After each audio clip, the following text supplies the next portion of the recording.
অসমৰ চুবুৰীয়া ৰাজ্য মেঘালয়ৰ ৰাজ্যপাল পদৰ পৰা কেইদিনমান আগতে কাৰ্যকাল শেষ কৰিছে অসমৰ এই সুসন্তানজনে। কুকুৰাঝাৰৰ এটি নিম্ন মধ্যবিত্ত পৰিয়ালত জন্মগ্ৰহণ কৰা এই ব্যক্তিজন গুৱাহাটী প্ৰেছ ক্লাবৰ এই মাহৰ অতিথি। ব্যক্তিজনৰ নাম ৰঞ্জিত শেখৰ মুছাহাৰী। গোসাইগাঁৱৰ এখন অখ্যাত গাঁৱত জন্মগ্ৰহণ কৰা Shri Mushahary national security guard আৰু বৰ্ডাৰ ছিকিউৰিটি ফ'ৰ্চৰো সঞ্চালক প্ৰধান আছিল। শ্বিলঙৰ ছেণ্ট এন্থনিজ কলেজৰ পৰা ৰাজনীতি বিজ্ঞানত সন্মানসহ স্নাতক ডিগ্ৰী লোৱা অসমৰ এই সুসন্তানজনে লাভ কৰিছে সন্মানীয় পুলিচ পদক আৰু ৰাষ্ট্ৰপতি পুলিচ পদক। 2006 চনৰ মাৰ্চত শ্ৰী মুছাহাৰীক অসম চৰকাৰে নিযুক্তি দিয়ে তথ্য জনা অধিকাৰ বিভাগৰ প্ৰথমগৰাকী মুখ্য আয়ুক্ত হিচাপে। প্ৰেছ ক্লাবৰ এই মাহৰ অতিথি হিচাপে নিজৰ বহু অনুভৱ ব্যক্ত কৰে বৰণীয় ব্যক্তিজনে। ৰাজ্যপাল হিচাপে অৱসৰ লোৱাৰ পাছত এতিয়া তেওঁ ৰাজনীতিত যোগ দিব নেকি? সাংবাদিকৰ এই প্ৰশ্নৰ উত্তৰত শ্ৰী মুছাহাৰীয়ে কয় এনেদৰে। পলিটিক্সত জইন কৰিব নকৰিব সেইটো বৰ ইম্পৰ্টেণ্ট কথা মোৰ কাৰণে, কিন্তু তাৰ আগতে মই ক'লোঁ যে ইলেক্টৰেল ৰিফৰ্মটো চাব লাগিব। কাৰণ এতিয়াৰ যিটো নেকি ইলেক্টৰেল আমাৰ প্ৰচেছ আছে, য'ত নেকি কেৱল টকাই মষ্ট ইম্পৰ্টেণ্ট বস্তু, সেই মষ্ট ইম্পৰ্টেণ্ট বস্তু যদি টকাই হয়, তেতিয়া আমাৰ নিচিনা মানুহ যাৰ হাতত নেকি ইমানখিনি ধন নাই, আমি কেনেকৈ কণ্টেষ্ট কৰিব পাৰোঁ নহয় জানো? আৰু সেইটো একচুৱেলি মোৰ মনে নামানে যে মই যিমানখিনি খৰচ কৰিম সেইটো যদি মই দেখুৱাব নোৱাৰোঁ, তেতিয়াহ'লে দিছ গ'জ এগেইনষ্ট মাই গ্ৰেইনছ।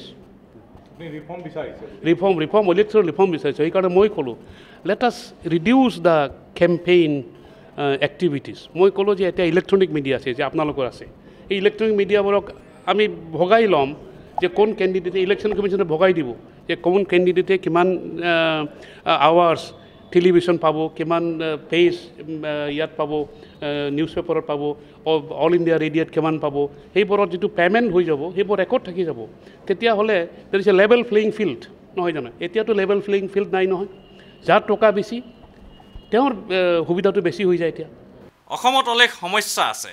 অসমৰ সমস্যা সম্পৰ্কে নিজস্ব ব্যাখ্যা দি অসমৰ সুসন্তানজনে কয়, মই কৈছিলোঁ 3টা ভাইৰাছ আমাৰ আছে বুলি। মোৰ কনফাৰেন্সত কৈছিলোঁ 3টা ভাইৰাছ, ABC ভাইৰাছ বুলি মই কৈছিলোঁ। এই ভাইৰাছটো হ'ল এণ্টিপেথি, যে আমি পৰস্পৰক ইমানখিনি সন্দেহ, ইমানখিনি বেয়া আজিকালি পাওঁ যে আমাৰ মাজত কোনো মিটিং পইণ্ট নোহোৱা হৈছে। এটা পলিটিকেল পাৰ্টিৰ লগত আনটো পলিটিকেল পাৰ্টিৰ ইমান কাজিয়া হয়। ঠিক তেনেকৈ ইণ্ডিভিজুৱেলি আমি প্ৰত্যেকক ছাছপেক্ট কৰিব বিচাৰিছোঁ, কাৰো লগত মিলা প্ৰীতিৰে কাম কৰিব নোৱাৰা হৈছোঁ। এই ভাইৰাছ। বি ভাইৰাছটো হ'ল বান্ধ। মই ক'লোঁ যে অসমত ইমানখিনি বান্ধ হৈ আছে, পাৰ্টিকুলাৰলি কোকৰাঝাৰ এৰিয়াত। চি ভাইৰাছটো মই কৈছিলোঁ কৰাপশ্যন।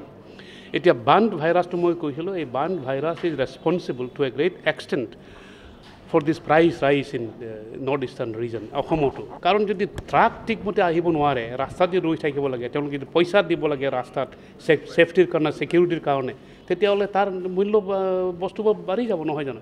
গতিকে সেইটো ইমিডিয়েটলি আমি বন্ধ কৰিব পাৰিব লাগিব। প্ৰশাসনে বান্ধটো অৰ্ডাৰ দি পেলাই বন্ধ নিশ্চয় কৰিব পাৰিব। হয়তো মই সেইটো ৰিকুৱেষ্ট কৰিছোঁ যে ইয়াৰ প্ৰশাসনে যেন বান্ধটো বন্ধ কৰিবৰ কাৰণে অতি শীঘ্ৰে যেন এটা ব্যৱস্থা ল'ব পাৰে। আনহাতে দুৰ্নীতি সম্পৰ্কে নিজৰ প্ৰতিক্ৰিয়া ব্যক্ত কৰে তেওঁ এনেদৰে। কৰাপশ্যনটো কেৱল অসমত নহয়, কেৱল নৰ্থ ইষ্টত নহয়, corruption is all over India. আৰু কৰাপশ্যন বস্তুটো সেইটো নীড বেছড নহয়, সেইটো হ'ল গ্ৰীড বেছড। গ্ৰীড, লোভ, সেইটো গ্ৰীড বেছড কৰাপশ্যনটো হ'ল। সেই গ্ৰীডটো দমন কৰিব লাগিব। সেইটো গভৰ্ণমেণ্টৰ কেৱল কাম নহয়। একচুৱেলি গভৰ্ণমেণ্টে এটা গভৰ্ণমেণ্ট কেৱল গভৰ্ণমেণ্টৰ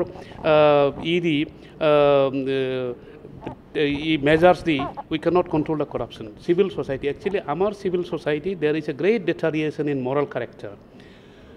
মানুহক গৈ টকা কোনে দিয়ে? ৰাইজেইতো দিয়ে নহয় জানো? ইলেকশ্যনত টকা কোনে লয়? ৰাইজেই লয়। সেই ইলেকশ্যন আহিলে ৰাইজেই টকা লয়। যে ৰাইজে যদি তেনেকুৱা কৰে, তেতিয়াহ'লে আমি কেনেধৰণৰ মানুহ পাম? ঠিক তেনেকুৱা এই corruption is the society is also' A part of this corruption. নিজৰ বৰ্ণিল জীৱনৰ বহু কথাই অকপতে সাংবাদিকৰ আগত খুলি কয় ৰঞ্জিত শেখৰ মুছাহাৰীয়ে। বৰ্ণাঢ্য অনুষ্ঠানটোত অংশগ্ৰহণ কৰে বহু সংখ্যক বিশিষ্ট ব্যক্তি আৰু সাংবাদিকে। ভিডিঅ' জাৰ্নেলিষ্ট সুশান্ত দাসৰ সৈতে অমৰদীপ গগৈ, চেণ্টিনেল নিউজ, গুৱাহাটী।